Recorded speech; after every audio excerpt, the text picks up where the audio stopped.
Welcome, बहुत स्वागत है आपका सरकारी सिलेबस यूट्यूब चैनल पर। और अभी हम बात करेंगे एक लेटेस्ट वैकेंसी आ रखी है राजस्थान कर्मचारी चयन बोर्ड द्वारा जारी की गई, जयपुर में जिसका हेड ऑफिस है। ये भर्ती जारी की गई लेटेस्ट का लेटेस्ट, अभी आप यहाँ से देख सकते हैं। ये 2024 की लेटेस्ट वैकेंसी है। विज्ञापन का नंबर है 6/2024। तो ये एक अच्छी भर्ती है, नंबर ऑफ वैकेंसीज भी बहुत अच्छी हैं और ऑल ओवर इंडिया के बच्चे फॉर्म भर सकते हैं। और बहुत ज़्यादा जो है ना रॉकेट साइंस की डिग्री की ज़रूरत भी नहीं है, नॉर्मल बच्चे इसमें अप्लाई कर पा रहे हैं।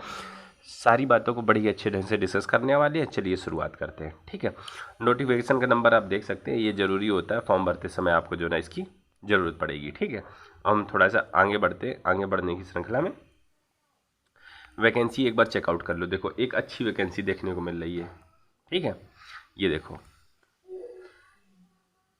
टोटल है आपकी ये वैकेंसी, यहाँ से आप देख सकते हो कुल योग 4197, करीब जो है 4200 के आसपास वैकेंसी है। तो एक अच्छी वैकेंसी यहाँ से हो जाती है।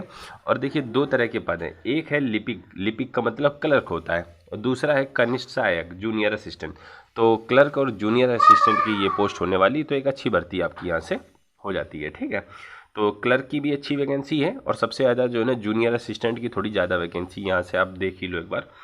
क्लर्क की थोड़ी सी कम है यहीं पर, ठीक है। और यहीं पे अगर आप देखें जूनियर असिस्टेंट की, तो ये 3000 3,500 के आसपास। तो जूनियर असिस्टेंट की थोड़ी सी ज़्यादा पोस्ट यहाँ पर रखी गई है, ठीक है। ऑल ओवर इंडिया के बच्चे इसमें फॉर्म भर पा रहे हैं। और ये इसकी ऑफिशियल वेबसाइट, यहाँ पर जाकर आप अपना ऑनलाइन एप्लीकेशन वगैरह भर सकते हो। इसमें ज़्यादा हम चर्चा नहीं करेंगे कि किस तरह भरना नहीं भरना, क्योंकि आप फॉर्म कई बार भर ही रहे हो, तो आपको जो है ना ये आइडिया रहता है। और एक चीज़ और यहाँ से और बता देता हूँ कि आवेदन भरते समय आपको कई बार समस्या आ जाती है, कई बच्चों को आ जाती है कि आवेदन पूरा हो गया, फीस कट गई, लेकिन फिर भी कन्फर्मेशन नहीं आ रहा, फिर भी फॉर्म फिलअप नहीं दिखा रहा, कई चीज़ें रहती। तो ये जो दिए गए नंबर हैं, इन पर आप संपर्क कर सकते हैं या मेल भी आप कर सकते हैं, ठीक है।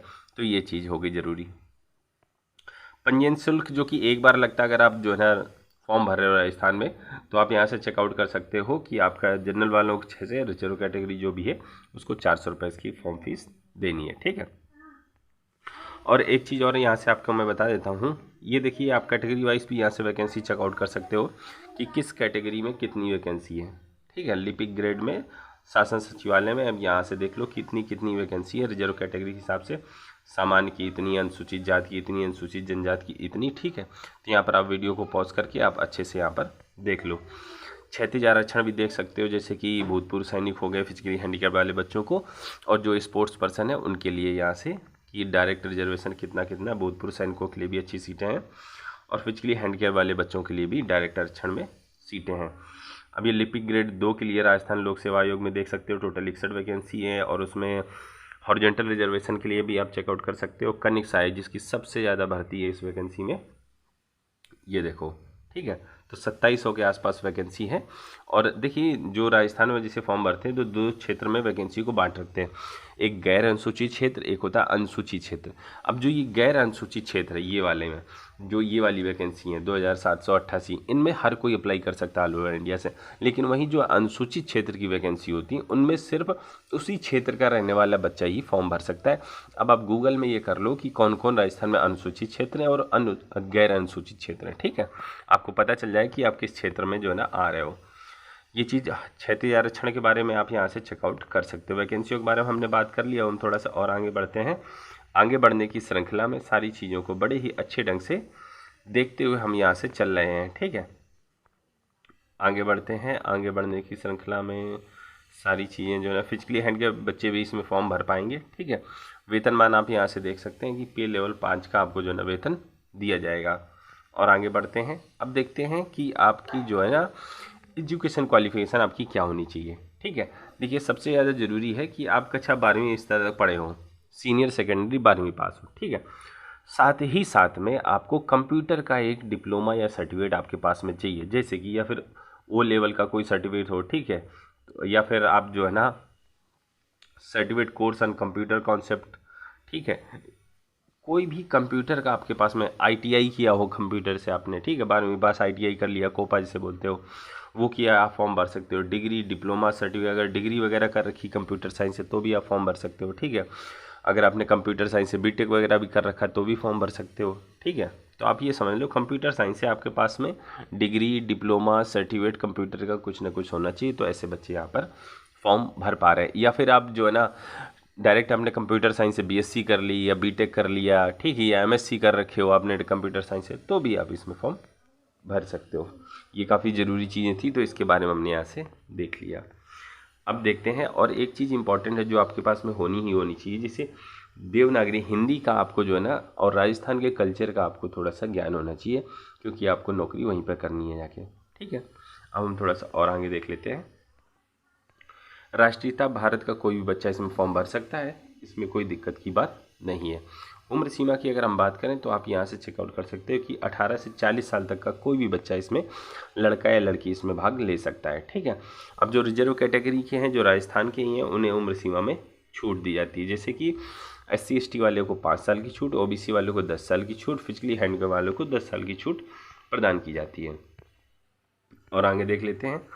पेंशन योजना, अंशदायी पेंशन मिलती है, ठीक है। अब पेंशन वाला तो काम तो ख़त्म हो ही गया है, अब तो कहीं नहीं हो रही है पेंशन। आवेदन कैसे करें ये चीज़ भी हम बता चुके हैं, सारी चीज़ों को जो है ना देखते हुए चल रहे हैं। अब आपको जो है ना सिलेक्शन प्रोसीजर के बारे में थोड़ा सा और हम जानकारी देना चाहेंगे कि किस तरह जो है ना आप का सिलेक्शन प्रोसीजर रहेगा, क्योंकि वो काफ़ी ज़रूरी होता है किसी भी भर्ती के लिए।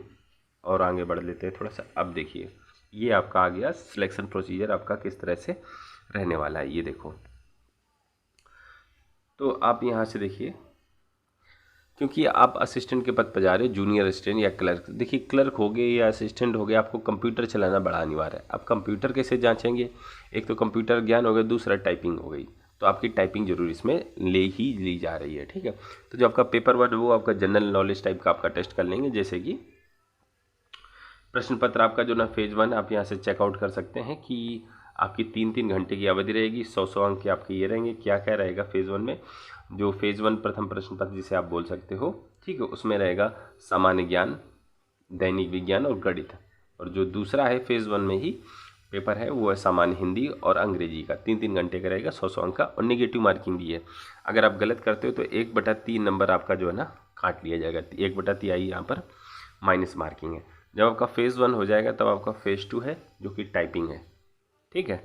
जो फिजिकली हैंडिकैप्ड बच्चे हैं उनको टाइपिंग नहीं है, वो बिना टाइपिंग के ही उन्हें नंबर दे दिए जाएंगे, औसत करके दे दिए जाएंगे जनरल।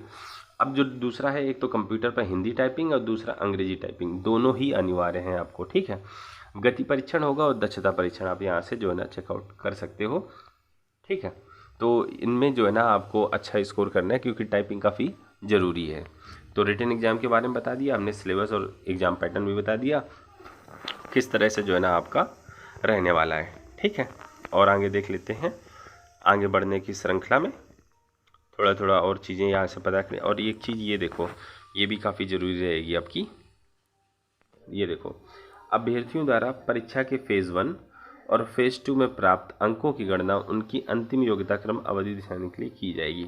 मतलब फेज़ 1 और फेज़ 2 के जो आपके अंक आएंगे, अब मैंने फेज़ 1 और फेज़ 2 आपको यहाँ से बताया था कि फेज़ 1 आपका रिटन एग्जाम हो गया, ऑब्जेक्टिव टाइप का रहेगा, फेज़ 2 आपकी टाइपिंग, दोनों के ही नंबर जोड़ के फाइनल मेरिट लिस्ट बनाई जाएगी, ठीक है।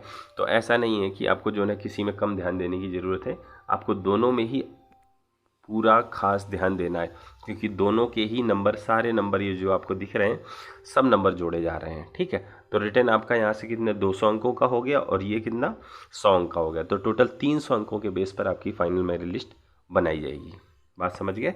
तो ये हमने सिलेक्शन प्रोसीजर यहाँ से देख लिया, और ये डिटेल सिलेबस आप यहाँ से चेकआउट कर सकते हो, ठीक है।